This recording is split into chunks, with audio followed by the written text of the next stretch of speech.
mivavaka isika. Gaga izay amin'izato fitiavanao Andriamanitro, mpamonjy soa tokoa ianao. Reto izay navotanao. Tsy nalahatra ao anisan'ny olona mantra izay. Mantra ara-nosy sy ara-panahy fa avotanao isan'andro isan'andro. Iloilonay tsy ritra. Ary ny fahasoavanao tsy ho tapitra. Misaotra anao izay fa matoa izay afaka ny ampita iny volana voalohany tamin'ny taona iny.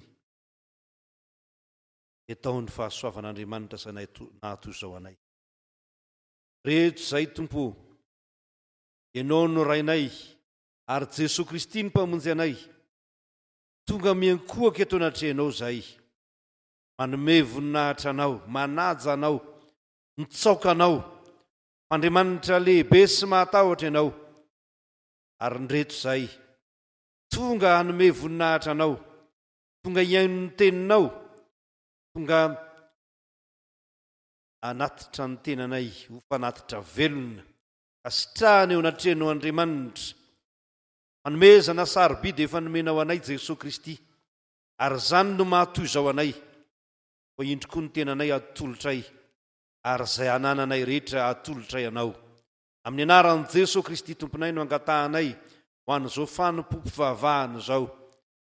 Reto ny olonao rehetra tonga eto Tompo, izay angatahany eo anatrehanao, dia mba tovy amin'izany, mba tanterao amin'izany. Nahatra ho anao Andriamanitra rainay, ary amin'ny anaran'i Jesosy zanakao no ahafahanay manao izany vavaka izany. Amen. Petraka ny fiangonana.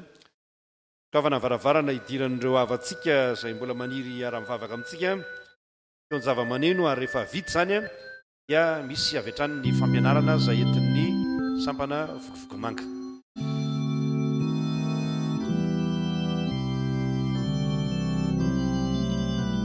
Miezaka isika mba afaka manome toerana ho an'ireny havantsika ireny raha misy toerana elakitsika.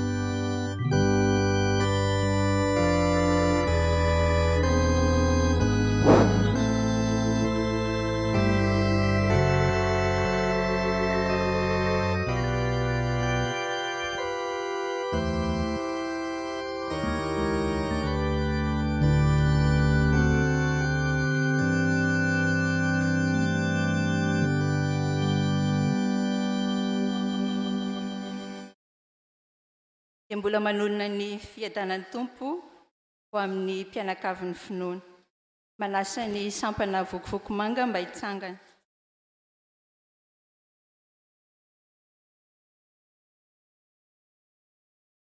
Vavakisika. Tompo, misaotra ny amin'ny izao fahatanterahany fotoana izao. Reto ary izay atao amin'ny sampana vokovoko manga. Fampizara amin'ny mpianakavin'ny finoana aminay, zara ny fahatsaranao Andriamanitra. Dia mitenena Tompo, araka ny haben'ny fitiavanao, dia amin'ny anaranao Jesosy no anaovanay izany vavaka izany. Amen. Maso mipetraka ianareo. Enta-mavesatra, ahoana no hitondrana izany enta-mavesatra izany. Izany indray ny fampianarana sy fifampizarana ataonay sampana vokovoko manga amin'ny fiangonana. Ny Matio 7:20-20 no anompanantsika izany. Matio 7:20-20 izay mivaky toy izao amin'ny anaran'i Jesosy manao hoe: mankanesa aty amiko ianareo rehetra izay miasa fatratra sy mavesatra entana, fa izaho no hanome anareo fitsaharana. Amen. Ny fiainan'ny olona anankiray dia lalovanjavatra maro. Ao ny sarotra, ao ny mora, ny fahoriana, ny fifaliana. ny olana sy fitsapana isan-karazana. Nandalo izany fisedrana sy fitsapana izany ty lehilahy mpanompon'Andriamanitra iray. Indray andro rehefa nody izy dia tena faly be fa ny toe-javatra niseho tamin'io fotoana io no nahitany ny vahaolana rehetra manoloana ny tebitebiny sy ny ahihany. Inona ary izany hoy ianao? Tamin'io andro io izy dia nivimbina fanomezana kely ho an'ny vadiny. Nanatona ny soa zanany izy aloha, nanontany azy ny tontolo androny. Io soa zanany io dia malemy ary mipetraka amin'ireny atao hoe fauteuil roulant ireny. Aizy neny soa, any ambon'ireny izy dada hono navaliny soa. Ay, hiakatra kely any aminy ary aho fa misy paquet kely tiako mba homena ny neny ty. Dia hoy soa, dado mba omeo ahy ilay paquet, dia avelao zah no hitondra azy dia zah no hanome azy ny neny. Soa, ahoana ny hanomezanao an'ity any neny? Ianao anie anaka tsy afaka hiakatra any aminy akory e? Dia nitsika soa dia hoy izy taminy, tena afaka manome io paquet io any neny tsotra kely. Omeny dada hoentiko ilay paquet, dia trotrony dada, dia miaraka manome azy ny neny sika, sady mahita ny neny dada no voarainy neny ny paquet avy any amin'ny dada. Tsy namaly ny ady hevitra intsony ilay rainy fa natolony any soa ilay paquet dia nitrotrony soa ary niara-niakatra ny toetra izy mianaka ho any amin'ny neny. Inona ny tsapan'ilay rangahy tamin'io fotoana io indrindra? Hoy izy anakapo, toy izany tokoa mantsy ny tokony nataoko manoloana ny fitsapana mahazo azy izao. Omeko an Jesosy Kristy ny entako mavesatra rehetra, ary izy no hitondra azy sy ny enta mavesatro ka ho maivana amiko izany. Ianao kosa ary mety efa mitsika fiangonana ny fanontaniana, inona ny mamesatra anao sy mamatotra anao na mety mbola mampahantra anao iray amin'ireto izay tanisana eo amin'ny sampana vokovoko manga reto ve sa mety mbola misy hafa?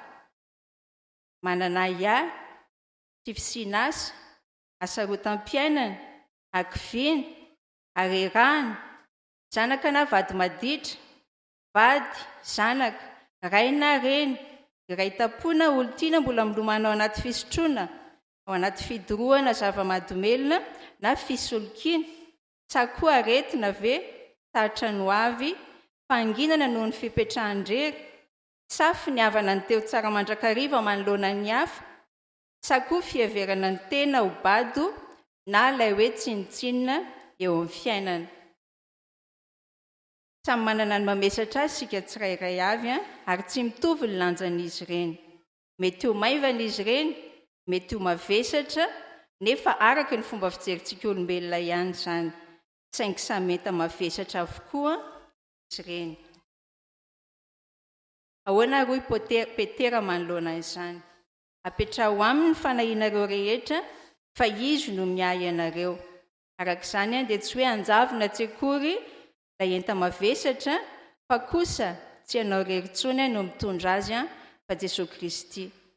Tarovy mandrakariva koa nefa fa Satana dia mety hiteny aminao ary hitarika ianao ny mbola hitondranao irery ihany ireny enta mavesatra ireny, ka hitarika ianao indray amahaolana nefa tsy ho araka ny sitrapon'Andriamanitra ny vahaolana mety ho hitanao. Inona ary ny tokony ho atao raha tojo izany ianao?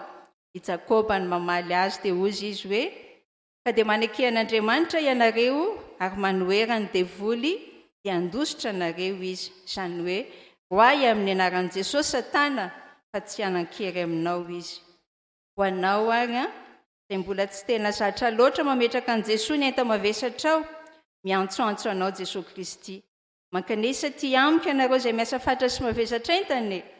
Ento, atolory ary apetrao amin'i Jesosy fa hosoloa ny fitsaharana izany.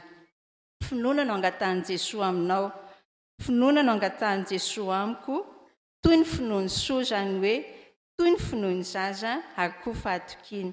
Fa afaka manome marina izany fitsarana izany izy satria Andriamanitra ilay maefa ny zavatra rehetra no nametrahanao ny enta mavesatrao. Hivavaka isika.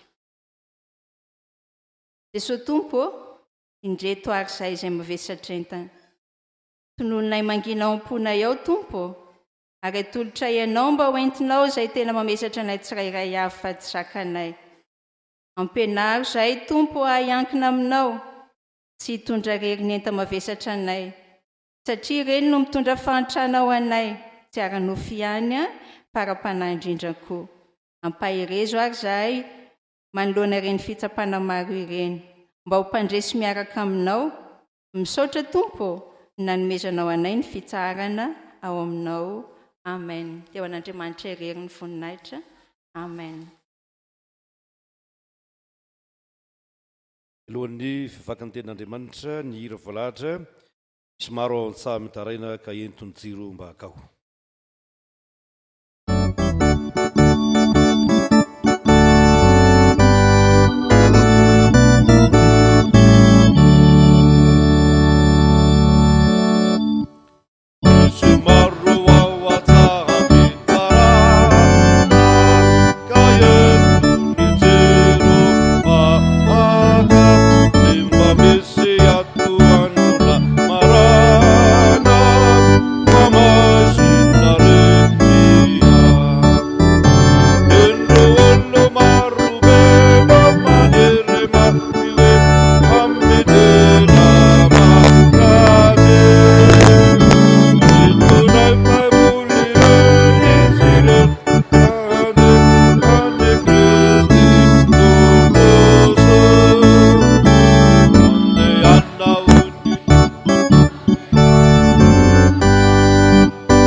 Tonga amin'ny fotoana kalazana ny tenin'Andriamanitra ry havana.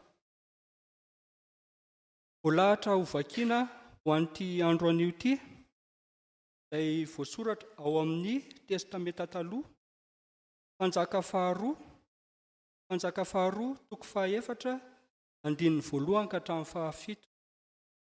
Mpanjaka faharoa, toko 14, andininy 1 ka hatramin'ny 17. Ny filazantsaran'i Jesosy Kristy araka amin'ny Marka, toko 15, andininy 1 ka hatramin'ny 17. Marka, toko 15, andininy 1 ka hatramin'ny 17. Ary ny Asan'ny Apôstôly, toko 20, Asan'ny Apôstôly, toko 20, andininy 12 ka hatramin'ny 17. Asan'ny Apôstôly, toko 20, andininy 12 ka hatramin'ny 17.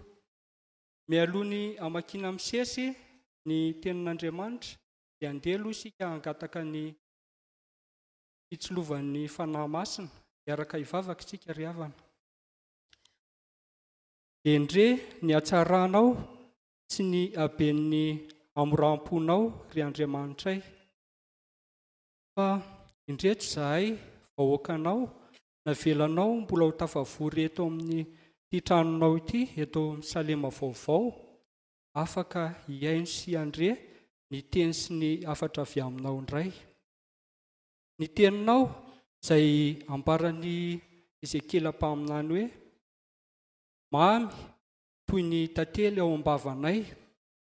Ny teninao izay manambara ny asanao, mitory ny famonjena sy ny fanafahana anay amin'ny fahantrana.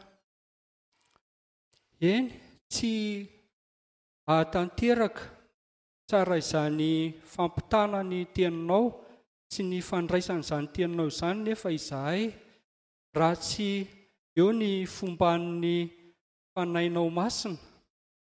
Izany indrindra ry Andriamanitray no angatahanay aminao, mba hiasan'ny fanahy masina amin'ireto mpanomponao izay hamaky ny teny sy hitondra ny hafatrao amin'ity andro androany ity, sy aminay izay hiaino ihany koa, ka ny fonay hampanjary toy ny tany lonaka, mba hamoa avy zato eny eo amin'ny fiainanay izany. Eny,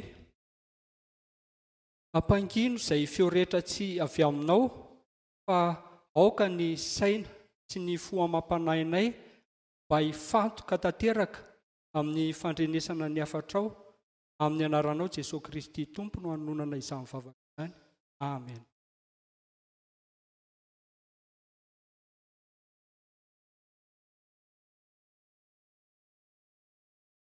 Jesosy, ary nisy vehivavy anankiray vadiny zanaky ny mpaminany. Taraina tamin'ny Elisa hoe, maty ny vadiko mpanomponao, ary ianao mahalala fa natahotra an' Jehovah ny mpanomponao. Efa tonga ny tompontro sahaka ny zanako mirahalahy ho andevony. Dia hoy Elisa taminy, inona ary no ataoko ho anao? Lazao amiko, inona avy no anananao ao an-trano? Fa ora vehivavy, ny ankizy vavinao tsy manana na inona ao an-trano, afa-tsy dilo iray tavoara-monja. Ary hoy, andeha amindram-bilany amin'ny namanao rehetra manodidina, dia vilany tsy misy zavatra, nefa aza atao vitsy. Ary rehefa tafiditra ianao, dia aoka hirindrim-baravarana ianao sy izy mirahalahy zanakao, ary manidina amin'izany vilany rehetra izany, dia atokany izay feno. Dia niala teo aminy raha vehivavy, ka nirindrim-baravarana mba minisy mirahalahy zanany. Ary izy mirahalahy nitondra ny vilany ho any aminy, fa reniny kosa nanidina ny dilo. Ary noho ny feno ny vilany, dia hoy izy tamin'ny zanany, tondray vilany iray koa aho, fa hoy eo taminy, tsy misy vilany intsony, ary dia nitsahatra ny dia avy raha vehivavy ka nilaza tamin'ny lehilahin'Andriamanitra. Ary hoy kosa izy, mandehana amin'ny dimy dilo ka anefao izay trosan'olona aminao, ary izay sisa dia hivelomanao sy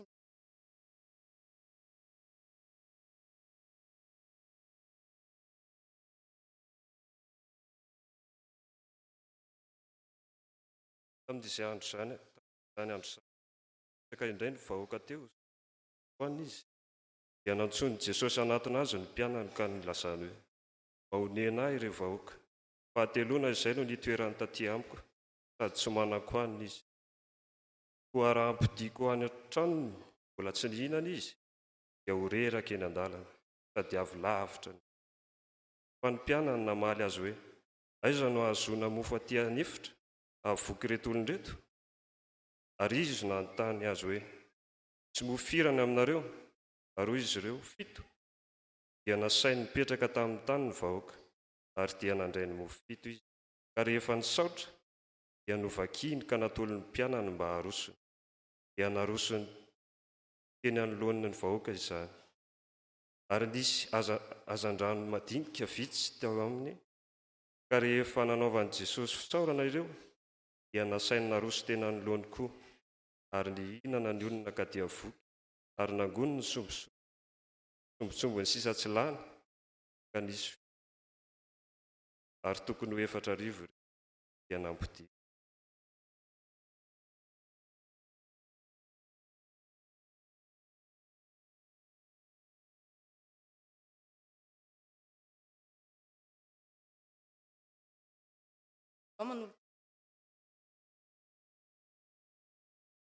mahay mampan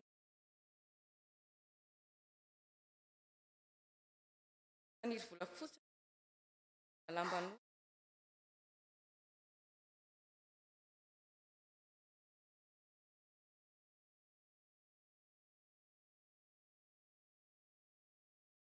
asa to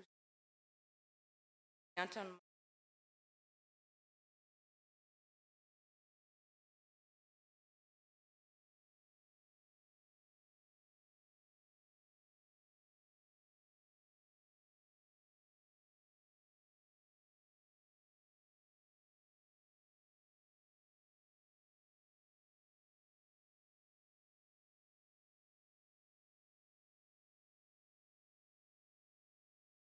fam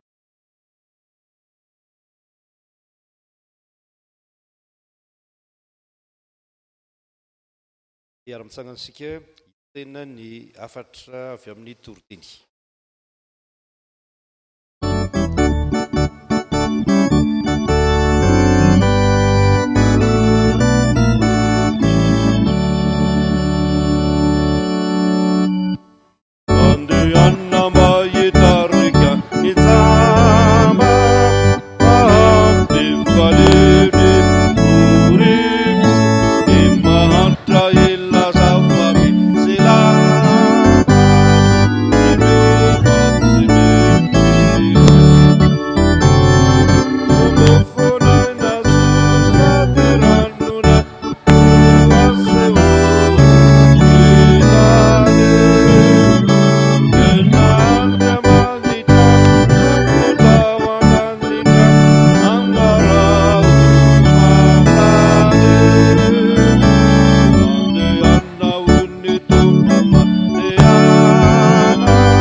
Miara-mivavaka isika rehetra,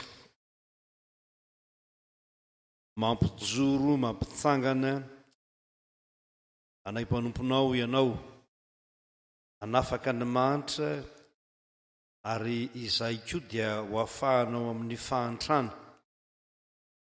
Koa mitenena aminay fa hitanay eo amin'ny teninao, fa raha tsy ao ianao dia tsy misy na inona na inona azonay atao. Koa mitenena ary manatrety fotoana ity, mba hampiseho ny voninahitra ao zany amin'ny anaran'i Jesosy, ilay teny tonga nofoka nonona tetỳ aminay, fivavahana eto zany. Amen. Mbola mampitomboana aminareo ry havana ny fahasoavana sy ny fiadanana avy amin'ilay ankehitriny sy taloha ary ho avy. Andeha isika hiara-mandinika ny tenin'Andriamanitra avy ao amin'ny asan'ny apôstôly toko 20 ary ny andininy 5:30. Fa tadiditsika n'izany teny zany dia iarahantsika mamaky ny asan'ny apôstôly toko 20 andininy 5:30 amin'ny anaran'i Jesosy tompontsika. Hamakitsika n'izany indray manao hoe: efa nasehoko anareo tamin'ny zavatra rehetra fa tokony hiasa toy izany koa ianareo, fa hiantra ny manitra ka hatsiaro ny tenin'i Jesosy tompo izay manao hoe: mahasambatra kokoa ny manome noho ny mandray. Amen. Zany tenin'Andriamanitra zany ry havana no entsika mibanjina indray ny lohahevitra vaovao izay raketin'ny pericube FJGM mandritra n'izao volana jona izao. Ny lohahevitra hoe manafaka amin'ny fahantrana ny asan'ny tompo, manafaka amin'ny fahantrana ny asan'ny tompo. Indraindray isika mihevitra fa izany fanafahana amin'ny fahantrana zany zavatra tsotsotra, vitany hoe manome zavatra kely, olona manitra anankiray, manome fitafiana kely, na manome sakafo kely, na manome vola kely. Tsy dia tena mora loatra akory ny miady amin'ny fahantrana. Ary eto ambonin'ny tany na nireo fikambanana goavana be raisam-pirenena izay mikarakara ny mahaolona toy ny OMS na ny PAM dia samy miresaka n'izany ady amin'ny fahantrana zany avokoa. Andeha isika tsy hiresaka an'ireny anefa fa hiresaka amin'ny tenin'Andriamanitra tsika, ary jery ny tenin'Andriamanitra miresaka n'izany hoe iza marina moa no atao hoe manitra, inona marina zany hoe fahantrana zany. Ny teny hoe manitra ato amin'ny soratra masina dia teny manana lanja lehibe dia lehibe tokoa. Avy amin'io teny io ny fiteny medikaly antsoina hoe astenia, teny grika hoe asteneo, izay avy amin'io ny aretina antsoina hoe astenia, avy amin'io ny ilazana azy. Ny dikan'io raha baky teny, rehefa kirakiraina ny teny grika izay nantikanany baiboly raha baky teny dia hoe janona mialohan'ny fotoana ny dikany, reraka mialohan'ny fotoana, tsy manan-kery. Ny teny frantsay moa ny baiboly ny Louis II dia milaza azy hoe faible, ny olona osa, olona izay tsy afa-manoatra eo amin'ny fiainana, ary marary sy mantra. Teo amin'ny havana jiosy ny fihevitra jiosy amin'ny aretina na ny fahantrana dia no heverina mandrakariva fa mifamatotra amin'ny maha olon'Andriamanitra zany, ka matoa ianao mahantra dia avelan'Andriamanitra hantra ianao. Zany no fiheverana jiosy. Fa ny tena lehibe indrindra dia ny hoe misy fifandraisany amin'ny toe-po sy ny toe-panahy ao amin'ny olona ny fahantrana. ary mitovy amin'ny aretina ihany, mitovy amin'ny tsy fahasalamana ihany a. Maro ny mpitsabo milaza hoe matetika ny tsy fahasalaman'ny olona dia avy amin'ny sainy ihany, ka reny ilay antson'ny pahay ny toe-tsaina na ny fahasalamana hoe psychosomatika, reny aretin'ny olona reny. Ka ny olona zay tondron'ny Paoly apôstôly ho mahantra eto dia mahakasika zavatra anankiroa mazava. Anankiray a dia tena hoe mahantra aranofo, tsy manana ninninna taka n'ilay vehivavy mpitondra tena hitantsika eo amin'ny tantara faharoa toko fahaefatra izay ny voanivakiana teo. Tsy manana ninninna hoentina mivelona bokany trosa, tsy manana hoentina miarina eo amin'ny fiainana, zany ny mahantra. Tsy manak hoanina, tsy manak tafy, fa ny faharoa dia hoe lafy ny ara-panahy.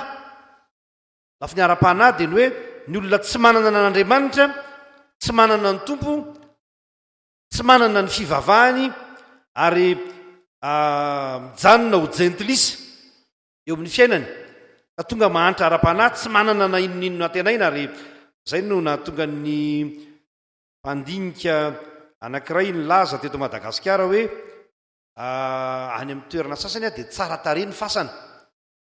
Dia izao no lazainy teo, sady teolojianina moa rangaha io dia hoy izy hoe mahatonga ny olona manao ny fasany tsara tarehy dia indraindray tsy hitany izay iafarany afa tsy eo amin'ny fasany io. Ao ihany no heveriny fa iafarany ka dia ao nataony tsara tarehy, ao nataony mahafinaritra, izay heverana fa mbola velona ny fanahy aorianan'izany. Tsy adevitra any amin'izany tsika fa iresaka ny hoe zany no natao hoe mahantra. I Paoly apôstôly dia miresaka hoe ny mamonjy ny mahantra, ny fanalana ny olona na ny fanafahana ny olona amin'ny fahantrana dia asa mafy ary mila olona mipetraka eo amin'ny toeran'ireny olona mahantra reny, zay vao afaka manafaka azy reny. Ary zay no averiny ato amin'ity 5:5 ty hoe efa nasehoko anareo tamin'ny zavatra rehetra fa tokony asa toy izany koa ianareo mba hiantra ny mahantra ka hatsiaro amin'ny tenin'i Jesosy Tompo izay manao hoe mahasambatra kokoa ny manome noho ny mandray. Raha mba mety aloha tsy amin'ny anina mba somary aloha hitikidina kely kokoa noho izay ny feo. Miasa mafy hoy Paoly apôstôly izany olona zay tia hanafaka ny olona amin'ny fahantrana zany. Efa nasehoko aminareo amin'ny zavatra rehetra fa tokony asa toy izany koa ianareo mba hiantra ny mahantra ka ahatsiaro ny tenin'i Jesosy Tompo izay manao hoe mahasambatra kokoa ny manome noho ny mandray. Io teny io ry havana dia anatranatra nataon'ny Paoly tamin'ireo loholona, tamin'ireo mpitondra fiangonana tany amin'ny tany izay naleny dia tany Troasy. Angoniny teo daholo ny mpitondra fiangonana satria nahafantatra izy amin'ny maha apôstôly azy fa tsy hiveriny eo amin'ny toerana intsony izy. Afantatra izy fa ho samborina izy ary ho faty izy ka tsy afaka niverina any Troasy intsony. Dia niantso ny loholona teo izy ka nananatranatra azy ireo. Anisan'ny fananarana mafy nataony ity teny eo amin'ny 5:5 ty, izay nampisehon'ny Paoly fa tsy hoe miasa fotsiny ho an'ny tenany Paoly fa matoa izy miasa mafy. Miasa mafy Paoly mantsy araka ny voalazan'ny mpandinika dia mpanao lay tsambo, manao an'ireny lay izay apetraka amin'ny sambo reny mba azahoan'ny sambo mandeha, ka nanao zany asa zany izy mba azahoany izay ivelomany. Fa tsy ny azahoany izay ivelomany ihany fa nahazahoany nampandeha ny asa fitorinan'ny filazantsara. Io natsony hoe mamonjy ny mahantra. Io fampandehanana ny asa fitorinan'ny filazantsara io no atsony Paoly hoe mamonjy ny mahantra.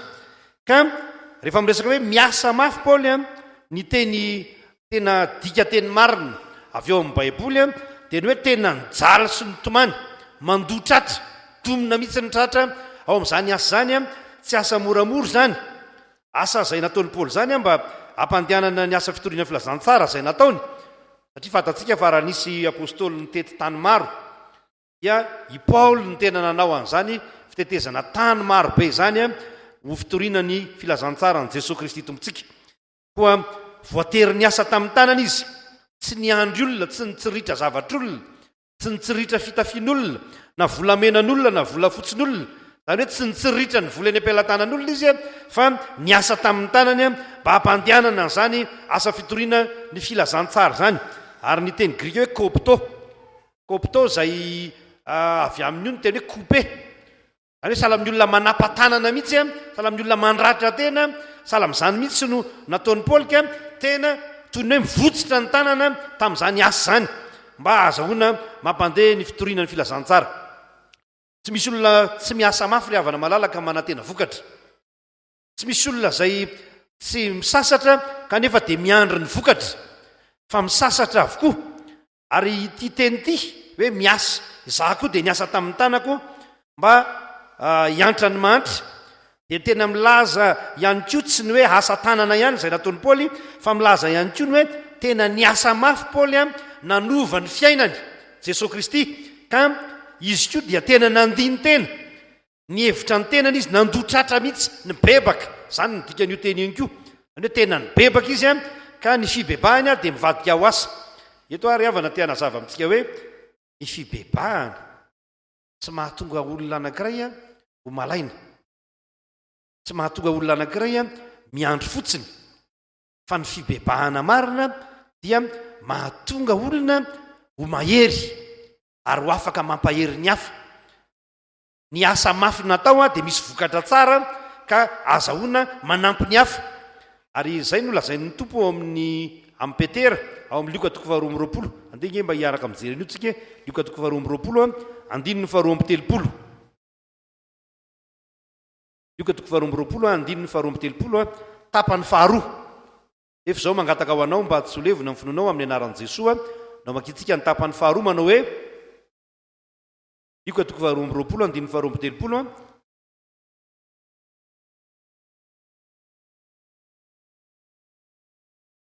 ina voalaza ao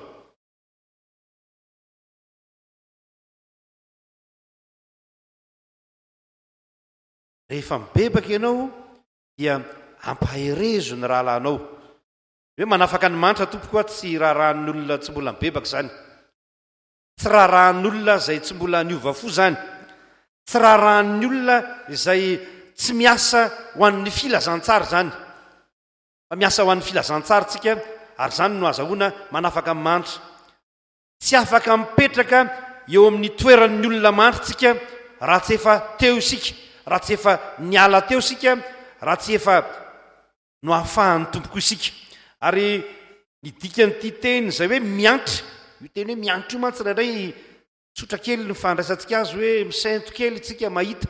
Eo tsara fa mbola ho lazaiko kely eo le tenin'i Jesosy hoe mahonena zay le teniny any amin'ny Marka 9 zay vakitsika teo mahonena aho izy.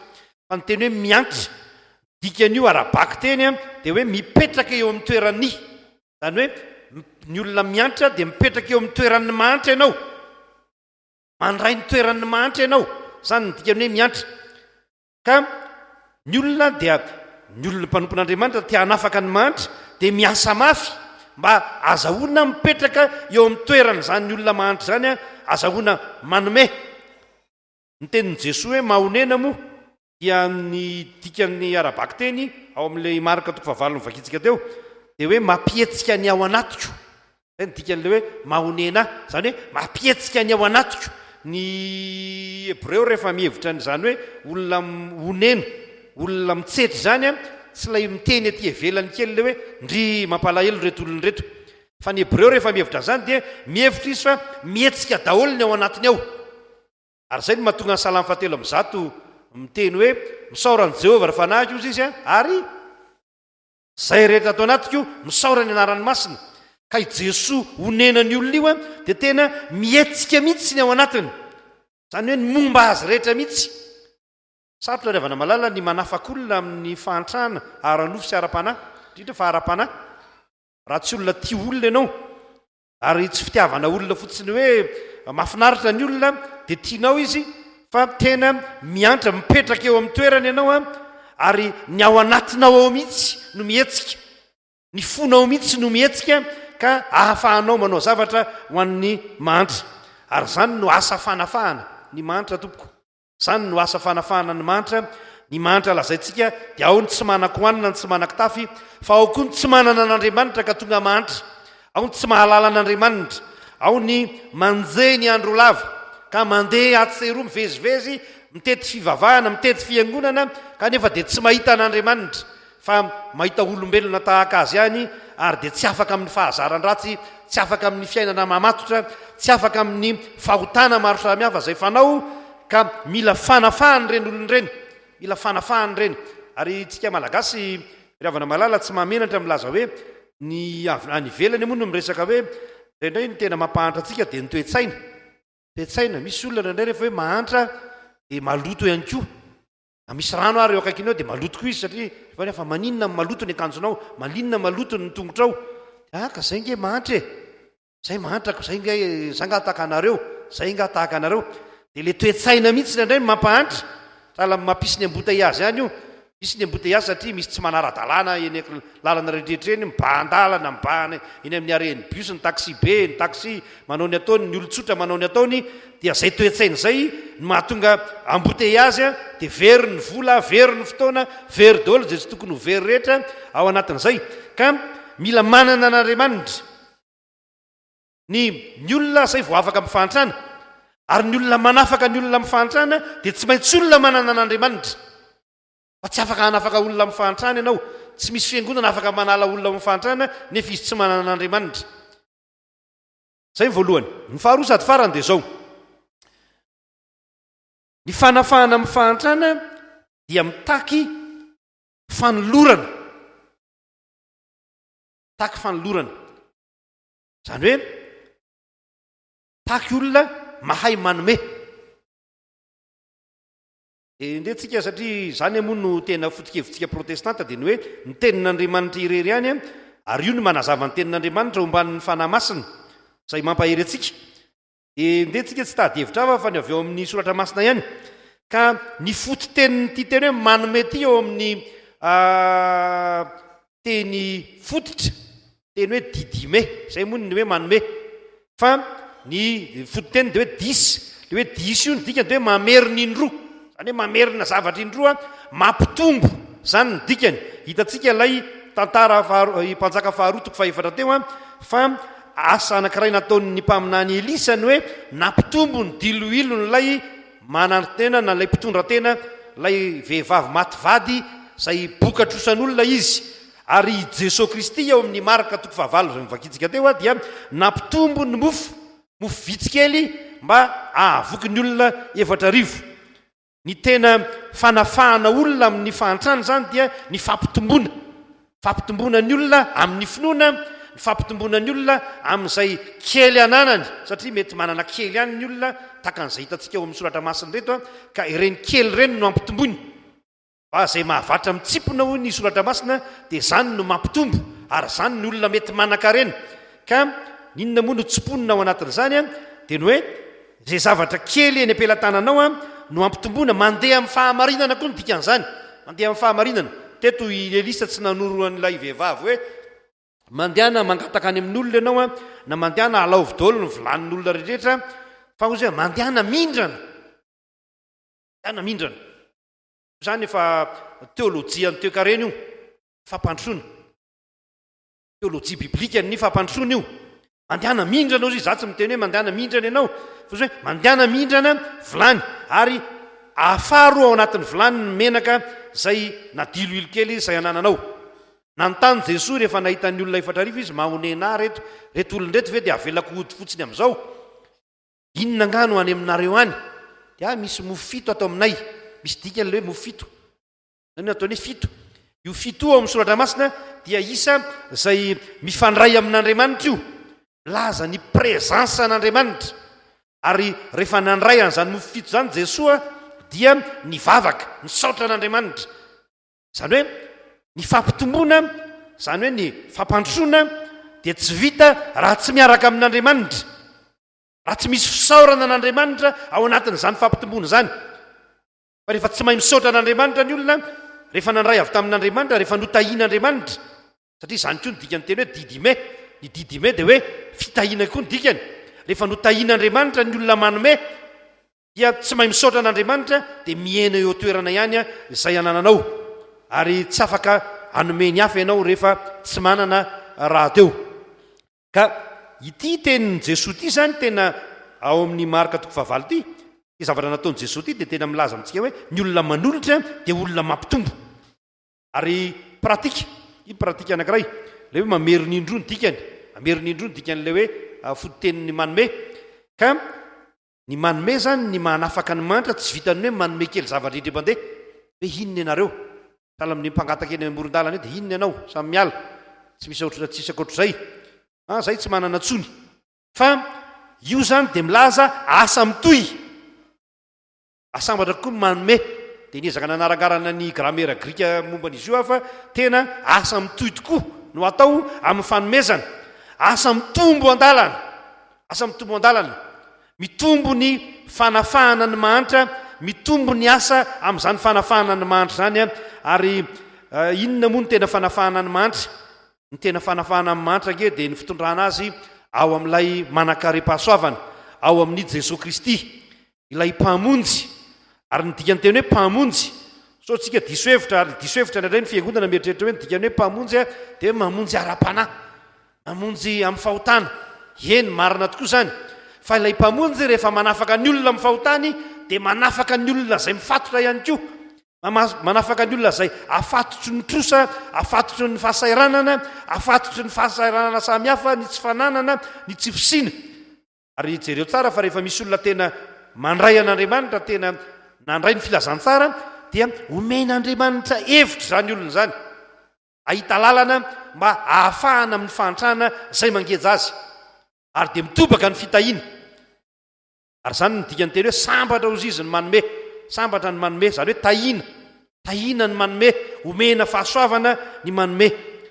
Maninona moa ny hoe sambatra ny manome? Raha manao an'izany ianao dia hoe sambatra ianao satria no tahina, sambatra ianao satria nahazo fitahiana, nahazo fahasoavana avy tamin'Andriamanitra ianao.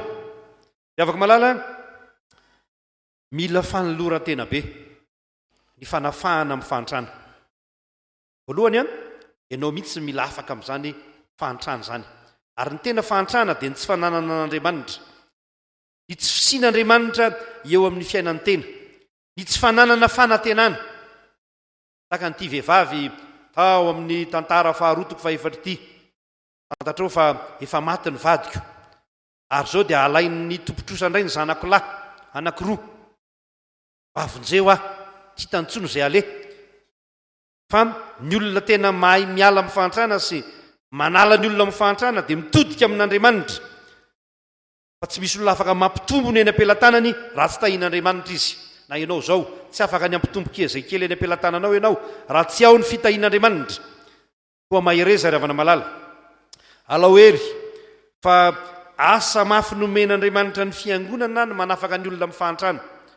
Ary raha miresaka hoe fahantrantsika eto amin'ny firenentsika na eto amin'ny tanàna misy atsika dia asa mafy be, mbola tsy maintsy hampanovin'Andriamanitra antsika zany, tsy maintsy mbola ho tanterahantsika zany asa zany, ary tsy maintsy hataontsika zany, satria ao anatin'izany ny antsoina hoe fitoriana ny filazantsara. Aza manetsika fotsiny ny vola am-pelantananao, aza manetsika fotsiny ny fanananao, fa etseo mihitsy ny ao anatinao ao, fa ahatonga ny olona ho afaka ao anatin'izany.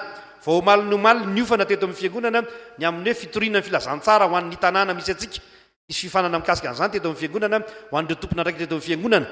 Ary izany fitoriana ny filazantsara zany tsy hoe ahatonga ny olona fotsiny ho tafiditra am-piangonana, fa ahatonga ny olona mihitsy hoe ho tafiditra ao amin'ny fianakaviam-ben'Andriamanitra, ao amin'ny mahazanak'Andriamanitra azy, ahatonga ny olona ho afaka amin'ny zavatra rehetra. Raha ny olona mila ahafahany aty amin'ny tanàna misy atsika na eto Antananarivo fotsiny, firy moa zao ny ankizy na dia hoe mifoka arongony aza, dia firy moa zany ankizy mifoka arongony zany any amin'ny toeram-pianarana, any amin'ny toeram-piasana. Misy fanadidina teto Antananarivo, fanadidina mampalahelo, laza hoe ankizy kely eny amin'ny EPP, ankizy kely amin'ny EPP efa misy manandrana mifoka arongony, tsy moro zany. Ary ndraindray ny ray aman-dreny tsy mahalala akory, ankizy any mpianatra any amin'ny CEG efa mifoka sigara daholo le kamarony, mifoka sigara, mandeha eny ianao mahita mpianatra eny dia mifoka sigara izy. Ary ny zavatra ataony eny masonao dia milaza fa misy zavatra grave lehibe noho izany ataony any ambadika any, satria ny mifoka sigara ataony masonao dia mety mifoka arongony ataony any ambadika any. ka tsy mora zany asa zany revana malala asantsika fiangonana zany tsy asan'ny olona any amin'ny hopitaly fotsiny zany fa asan'ny fiangonana zany asan'ny mpitory filazantsara zany asan'ny mpaminany zany takandre elisa ary dia mba mitenena takan' jesosy hoe mahonena mijery an'reto olonreto andeha hanome ary ny tena fanomezana tsara indrindra omentsika an'andriamanitra anafahana ny olona dia zao atoloro ny tenantsika ho jesosy kristy ary atoloro ny tenantsika ho paoly apôstôly ho fanatitra velona masina sakasitahana eo anatrehan'andriamanitra raha tsy misy olona manolo tena tompoko tsy misy olona afaka amin'ny fahantrany zany ka dia ampahery antsika ny tompo ampahery lalandava ary ho manakary-pahasoavana ianao azonao atolotra ny hafa tsy ny fananana ihany fa mitoe-panaraka an'andriamanitra ihany koa mba hianaran'ny hafa ianao mba hamindry zany amin'ny hafa ianao ahatonga ny olona afaka olon'andriamanitra tokoa voninahitra ho an'andriamanitra manomboko zao kosa isika ne olona afaka tsika ka afaka hanome sy hanalan'ny fatotra amin'izay mifatotra ho voninahitr'andriamanitra ary ho voninahitra jesosy kristy izay torintsika amen.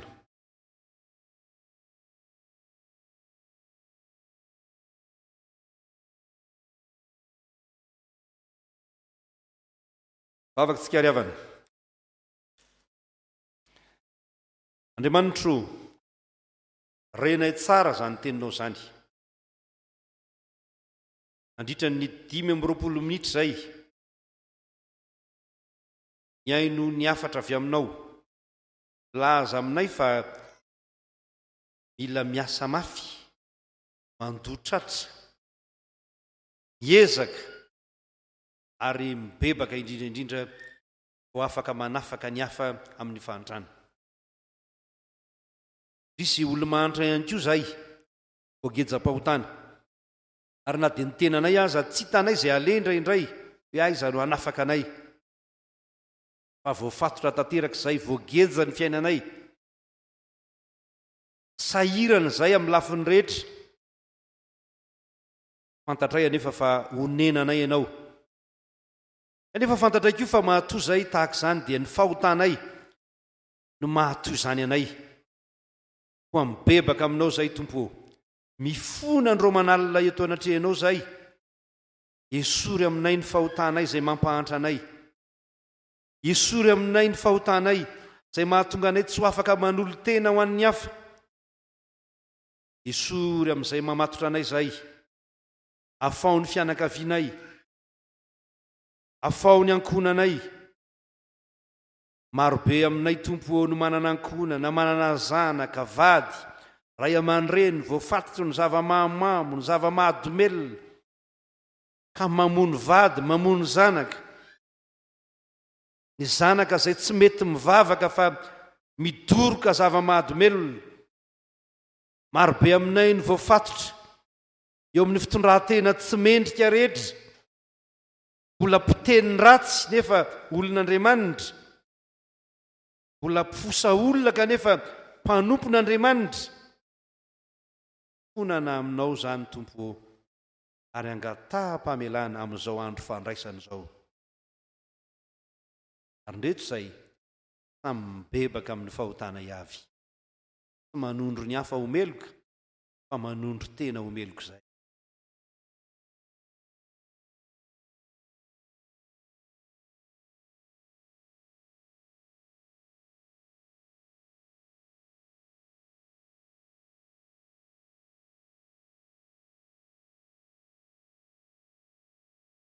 ny anaran'i Jesosy Kristy avy a Nazareta entinay mangataka izany famelan-keloka izany tompo sao zay ka ary mitenena indray tompo andriamanitray ry Jesosy mpamonjy anay hoe mahonena ireto vahoaka reto elan'eloka amen.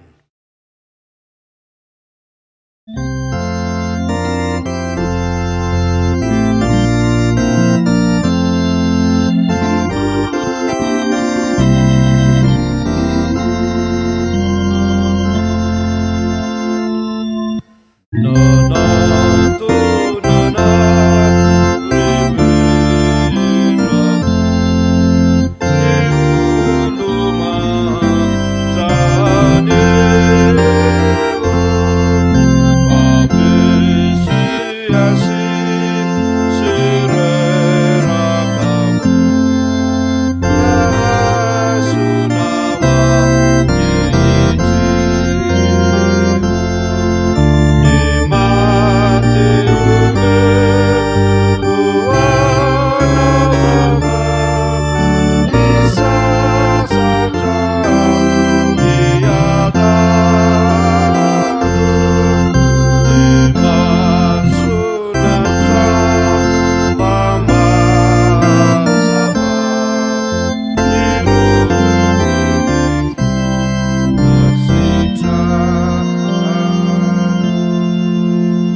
nantona ny tompo tamin'ny fanetretena tokoa isika dia mamela ny elontsika Andriamanitra ko mitsangana revaka malala raiso ny teny somafaly atolotr'Andriamanitra ho anao amin'ny alalan'ny teniny hoy ny tompo Andriamanitra ao dia Jesosy Kristy mpamonjy anao makanesa ty amiko ianareo rehetra izay miasa fatratra sy mavesatra entana fa izao no hanome anareo fitsarana entony ziokako ka mianara amiko fa mba le mifanasa sady tsy miavonam-po aho dia hita fitsarana ho an'ny fanahinareo ianareo fa mora ny ziokako ary maivana ny entako ary hoy ny apôstôly Paoly fa maty Kristy tamin'ny fotoan'andro hamonjy ny ratsy fanahy ary hoy Jesosy Kristy tomponao ny marary no mila mpanao fanafody fa tsy ny salama efa tonga ny zanak'olona hitady tsy